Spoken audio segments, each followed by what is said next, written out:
नमस्कार, लताज किचनमध्ये आपलं स्वागत आहे। आज आपण बनवणार आहोत मांदेली फ्राय।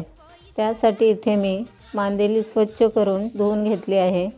आता आपण मांदेलीला लिंबू, मीठ आणि हळद लावून मिक्स करून घेणार आहोत। त्यानंतर आपण त्याला लावण्यासाठी हिरवं वाटण तयार करणार आहोत।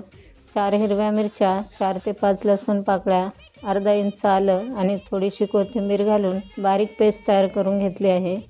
तयार केलेले हिरवं वाटण आणि 1 टीस्पून मिरची पावडर घालून मांदेलीला 10 ते 15 मिनिटे मॅरिनेट होण्यासाठी बाजूला ठेवून देणार आहोत। आता आपण वरून लावण्यासाठी कोटिंग तयार करून घेणार आहोत। त्यासाठी इथे मी 4 चमचे बारीक रवा, 4 चमचे तांदळाचे पीठ घेतले आहे। त्यामध्ये हाफ टीस्पून मीठ, हाफ टीस्पून मिरची पावडर आणि थोडीशी हळद घालून ते व्यवस्थित मिक्स करून घेणार आहोत। आता आपले मासे व्यवस्थित मॅरिनेट झाले आहेत। आता आपण त्याला रवा लावून घेणार आहोत। अशा प्रकारे सर्व माशांना वरून कोटिंग लावून घ्यायचे आहे। आता आपण मांदेली फ्राय करण्यासाठी एक पॅन घेतला आहे। त्यामध्ये 2 चमचे तेल घातले आहे।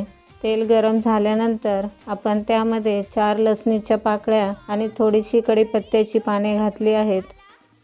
आता आपण पॅनमध्ये एकसारखे मांदेली लावून घेतली आहे आणि मीडियम गॅसवरती आपण ते कुरकुरीत होईपर्यंत भाजून घेणार आहोत।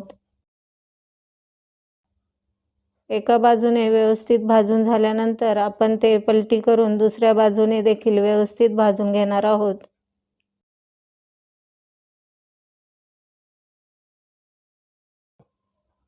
अशा प्रकारे आपली मांदेली कुरकुरीत तयार झाली आहे। तुम्ही जरूर बनवा आणि रेसिपी आवडली असेल तर लाईक करा।